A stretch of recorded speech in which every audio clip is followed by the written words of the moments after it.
श्री गणेशाय नमः। आप सभी को मेरी राम राम। आज हम दर्श अमावस्या कथा सुनाते हैं।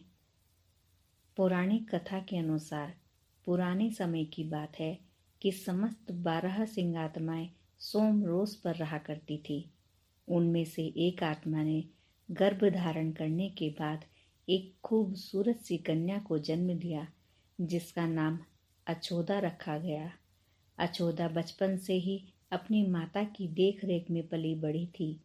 ऐसे में उसे शुरुआती दिनों से ही हमेशा अपने पिता की कमी महसूस होती थी, जिसके कारण एक बार उसे सारी आत्माओं ने मिलकर धरती लोक पर राजा अमावसु की पुत्री के रूप में जन्म लेने को कहा।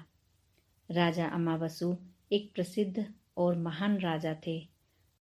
उन्होंने अपनी पुत्री अछोदा का पालन पोषण बहुत अच्छे से किया। ऐसे में पिता का प्यार पाकर अछोदा काफी प्रसन्न रहने लगी। इसके बदले में अछोदा पितृलोक की आत्माओं का आभार जताना चाहती थी। इसके लिए उसने श्राद्ध का मार्ग अपनाया। इस कार्य को करने के लिए उसने सबसे अंधेरी रात को चुना, जिस दिन चंद्रमा आकाश में मौजूद नहीं होता।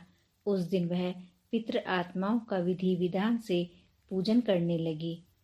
पितृभक्ति के कारण अछोदा को वो सभी सुख मिले जो उसे स्वर्ग में भी प्राप्त नहीं हो रहे थे। तभी से बिना चंद्रमा के आकाश को राजा अमावसु के नाम पर अमावस्या नाम से जाना जाने लगा।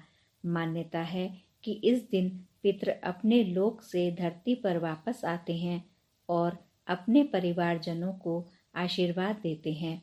हिंदू धर्म के अनुसार पितरों का श्राद्ध करते वक्त चंद्रमा दिखाई नहीं देना चाहिए।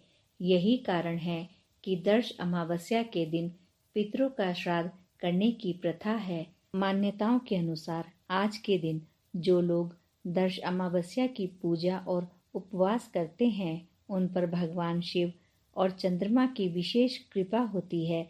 चंद्रदेव मनुष्यों को शीतलता और शांति प्रदान करते हैं। शास्त्रों में कहा गया है कि इस दिन पूर्वज धरती पर आते हैं और अपने परिवारजनों को आशीर्वाद देते हैं। इसलिए इस दिन पूर्वजों के लिए पूजा की जाती है। हर महीने कृष्ण पक्ष की चतुर्दशी तिथि के बाद यानी अगले दिन अमावस्या तिथि आती है। इस तिथि पर पितरों की पूजा और तर्पण करने का विधान है। साथ ही इस दिन पितरों का श्राद्ध भी किया जाता है। धार्मिक मान्यता है कि ऐसा करने से पितर अपने वंशजों को सुख समृद्धि का आशीर्वाद देते हैं। इस दिन दान पुण्य के कार्य भी करने चाहिए, जैसे गरीबों और ज़रूरतमंदों को अपने सामर्थ्य अनुसार कपड़े, चीनी, अनाज आदि का दान करें। मान्यता है कि ऐसा करने से मनुष्य पर पितरों का आशीर्वाद हमेशा बना रहता है।